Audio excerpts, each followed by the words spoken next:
Hi there everybody, episode number 3 on skin lesions. So today what I'm going to be discussing is post-inflammatory hyperpigmentation, actinic keratosis and skin lesions that we get. So first of all, let's premise that 1, sunblock, 2, our cells are aging.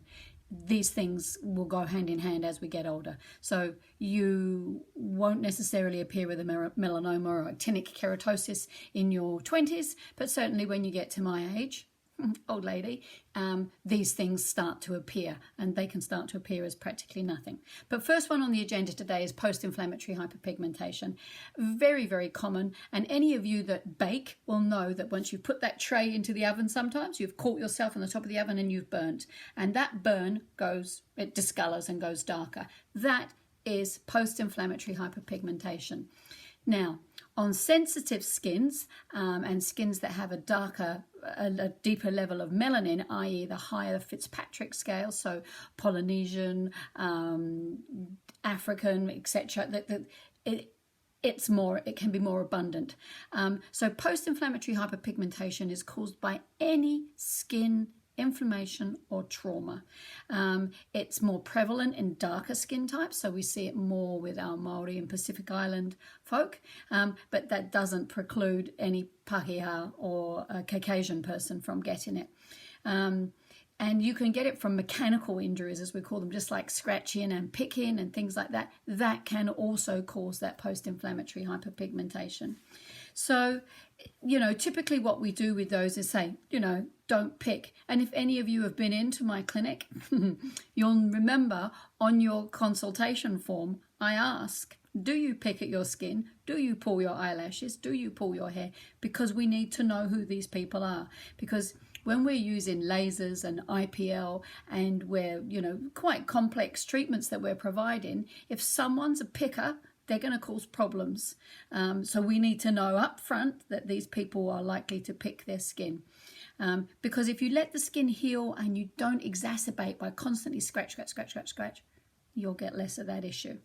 Now, we also talked about, I think it was on the first video, that there are topical things that you can use to help suppress the melasma. So a good retinol, for example, is the start. So we start off on a 0.25% with Define, which is used 3 times a week, which is always the introduction. So if you are somebody that does get that post-inflammatory hyperpigmentation, before you have treatments, you can start using a retinol, which will stabilize the melanocytes and their production.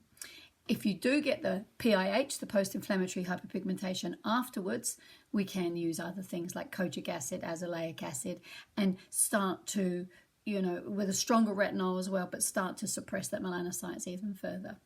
So, post-inflammatory hyperpigmentation, pretty simple, everybody kind of gets it. Now, solar keratosis or actinic keratosis, again, you often see, I've had clients over the years that have been boaties, for instance, and they get this ridge along here, and they're wearing sunblock and they're wearing good physical barriers and chemical, but they start to get these little rough scaly patches. Now, they're usually that's slightly raised, and they're either pinky or they can be browny, and sometimes they just appear as a tiny little flake, but there is a difference in texture to the rest of the skin, and they are typically where you catch the sun. So it'd be the bridge of the nose, the décolleté, where lots of women get burnt, and across the cheeks, foreheads, and for males that are balding, they obviously get them on the top of their scalp. So whenever somebody comes into the clinic, I have a dermoscope and I do look, and if we see someone that's got actinic keratosis, we send you off to the GPs, because you need to be using a product like some photodynamic therapy or some Effudex, which is a sort of localized chemotherapy cream. And it works very, very effectively. It's very messy. And so if you've got actinic keratosis and you've got Effudex at home now, do it while we're on lockdown, because obviously what happens is those cells that are affected by the mutation, they start to inflame and they get really ugly and messy. But after a few weeks, things start to heal, and then you end up with nice, normal skin again. Once you've done that process, DNA repair. Always DNA repair first, and then a dedicated sunblock. So we'll have no excuses about those two. They go hand in hand. Now, the other thing that obviously when people come into our clinic, and of course obviously we're operating IPL and we're operating a laser.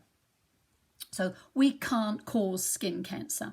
So we don't work in that spectrum under 400 nanometers with either of our YAG or our IPL machine, but we can disguise them. So it's really crucial. When someone comes in, we do ask about family history, skin conditions. We work out what your Fitzpatrick type is.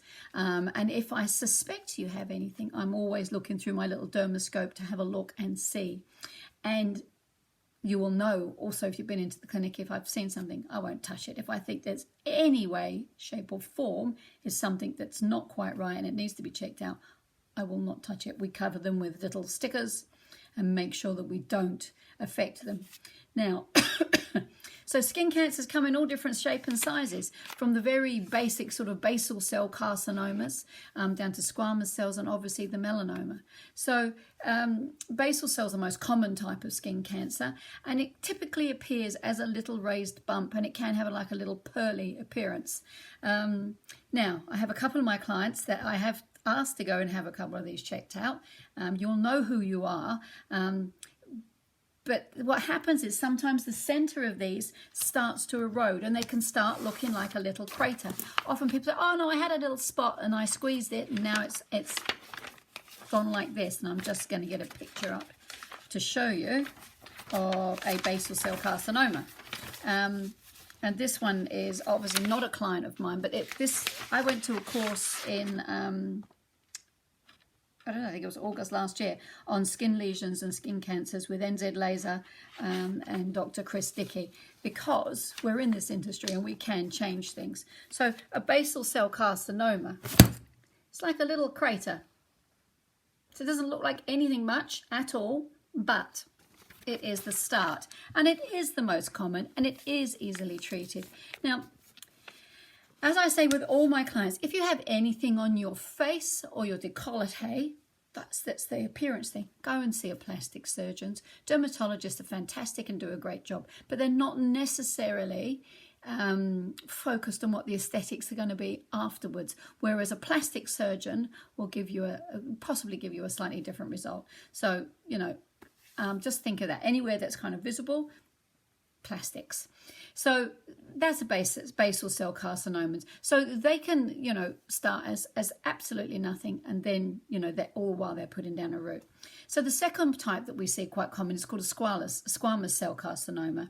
And again, it's seen on areas of the body that have been exposed to sun. Now, this can look a little bit like an actinic keratosis to start off with. It could be quite flaky and rough.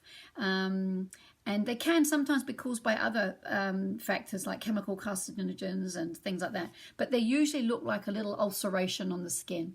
So sometimes people say, oh, well, I've had this little spot and I picked it and it's bled and it's gone like this and then it heals over again and then it's come back again. They don't. You know, if ever you get a lesion like that, you need to immediately get to your doctor and get it checked out, because what can happen with those squamous cell carcinomas, they can be quiet and insidious, all the while spread into lymph nodes, and you need to make sure you get onto those ASAP. So when people come into the clinic, we're always looking for the ABCDs of skin cancer, you know, so we're looking for the asymmetry, the border, the circumference, the diameter, and is it evolving?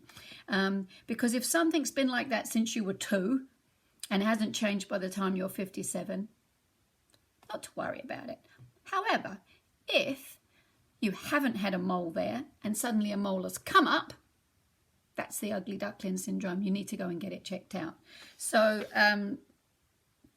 we're always looking at the skin to see what things are. So we need to talk about melanoma. So, you know, New Zealand and Australia are the highest in the world for melanoma rates, and they are malignant skin cancers, and they arise from the melanocytes in the skin, and they typically come up as different sort of pigmented lesions, and I've got a picture here for you. So what we're looking for here is, you know, we talked about asymmetry. Is it asymmetric? No. Border, it's a ragged, ugly border. Color, has multiple colors.